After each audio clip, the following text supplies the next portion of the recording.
देखो, infinite grid problem, इसमें क्या होता है कि इनफाइनाइट ग्रिड आपको दी हुई है और आपने इन दो पॉइंट्स के क्रॉस, लेट अस सपोज ये हमारे पास ग्रिड है जो कि गिवन है क्वेश्चन में। ये इनफाइनाइट ग्रिड है, मतलब वर्टिकल डायरेक्शन में भी और हॉरिजॉन्टल डायरेक्शन में भी ये इन्फिनिटी तक एक्सटेंड करती है। ठीक है। तो आपने ए पॉइंट, ये लेट अस सपोज ए पॉइंट है और यहाँ पे हमारे पास है बी पॉइंट। ए और बी के क्रॉस आपने इवेल्युएट करना है नेट रेजिस्टेंस। तो इसको करने का मेथड क्या है कि लेट अस सपोज आप मान लो कि यहाँ से ए पॉइंट से जो करंट जा रहा है वो एंटर कर रहा है, वो आई करंट है।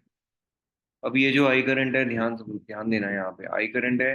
ये चार पार्ट्स में डिवाइड हो जाएगा, एक, दो, तीन और चार।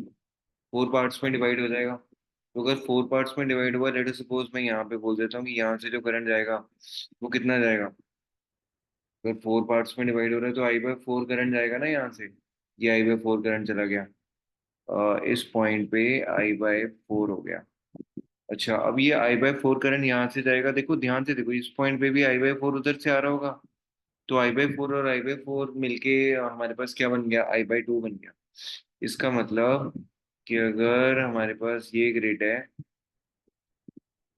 तो यहाँ से जो करंट जा रहा है वो आई करंट जा रहा है। तो इस तरफ हमारे पास क्या हो गया, आई बाय टू हो गया। ये हमारे पास क्या हो गया, आई बाय टू। वैसे आई बाय फोर से डिवाइड हुआ है ना, तो यहाँ पे जो हमारे पास कितना हो गया, आई बाय टू हो गया। ये भी आई बाय टू हो गया। और इस तरफ भी फिर कितना बन जाएगा, आई बाय टू बन जाएगा। बात समझ रहे हो? मैं एक बार दोबारा बता देता हूँ अगर इसमें कोई कंफ्यूजन है, ध्यान से देखना। आई करंट जा रहा है यहाँ से, ये चार पार्ट्स में डिवाइड हो गया।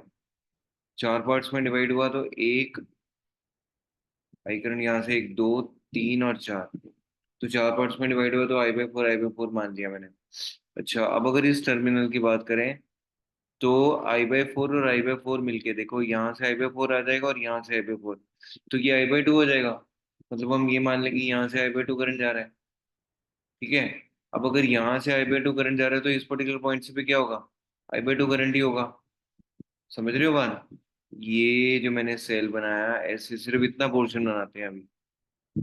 ठीक है।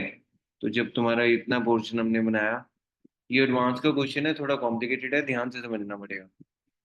तो इस पॉइंट पे भी हमारे पास आई बाय टू हो जाएगा और ऊपर भी हमारे पास क्या हो जाएगा, आई बाय टू हो जाएगा। अब दोनों जगह सेम करंट जा रहा है। अगर दोनों जगह सेम करंट जा रहा है, इसका मतलब दोनों पॉइंट्स पे जो रेजिस्टेंस है उसकी वैल्यू क्या होगी, सेम होगी। अच्छा, यहाँ पे दिया हुआ है उसने आर रेजिस्टेंस, कितना दिया हुआ है, आर रेजिस्टेंस। तो ये भी रेजिस्टेंस कितना हो जाएगा, आर रेजिस्टेंस हो जाएगा। आर और आर आपस में पैरेलल में हो गए। तो ये हमारे पास कितना बन जाएगा, आर बाय टू बन जाएगा, आर बाय टू। ठीक है। तो ए और बी पॉइंट के क्रॉस कितना आ जाएगा रेजिस्टेंस, आर बाय टू।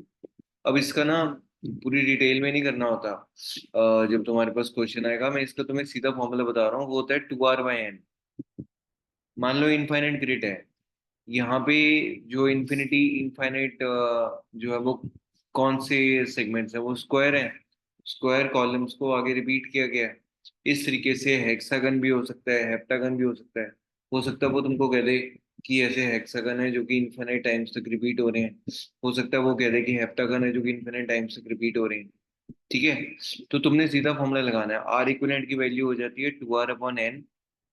और यहाँ पे जो एन होता है वो हमारे पास सिमेट्रिकल पार्ट्स होते हैं जो रिपीट हो रहे हैं, उसके जो नंबर ऑफ डिविजन, जैसे कि यहाँ पे तुम्हारे पास स्क्वायर रिपीट हो रहा है ना, एक, एक, दो, तीन, चार। तो एन की वैल्यू कितनी हो जाएगी, फोर हो जाएगी। अगर एन की वैल्यू फोर हो गई तो ये आ गया मेरे पास टू आर अपॉन फोर। तो यहाँ पे आ गया मेरे पास आर अपॉन टू। ठीक है।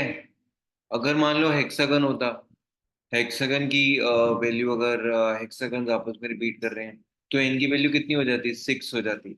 अगर एन की वैल्यू सिक्स हो जाती तो उसमें आंसर क्या आ जाएगा, टू आर अपॉन सिक्स। तो क्या आ जाएगा, are upon three.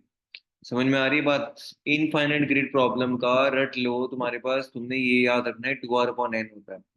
To r upon n, n हमारे पास वो सेगमेंट्स हैं जो रिपीट हो रहे हैं। जैसे स्क्वायर है तो उसकी चार साइड्स हैं, हेक्सागन है तो उसकी सिक्स साइड्स हैं, हेप्टागन है तो उसकी सेवन साइड्स हैं। इस तरीके से करना है इनफाइनाइट ग्रिड की प्रॉब्लम। एडवांस में आएगा, मेंस में नहीं। इसका कोई काम, एडवांस का क्वेश्चन है ये। तो यहाँ पे कंफ्यूजन है।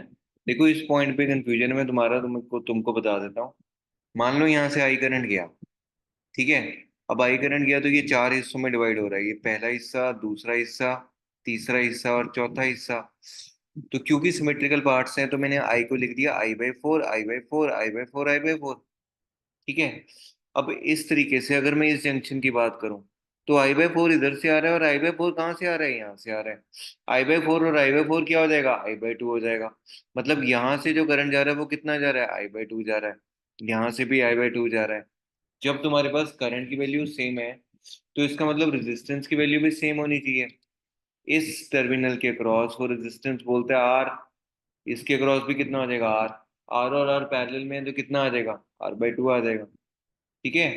तो ये इस तरीके से सिर्फ हमने इसको डिवाइड कर देना है दो पार्ट्स में। एक ऊपर रेजिस्टेंस है R, और एक नीचे रेजिस्टेंस है हमारे पास R। R और R, तो ये मेरे पास कितना हो जाएगा, R/2। और सीधा रिलेशनशिप भी आपको बता दिया, 2R/N। ठीक है।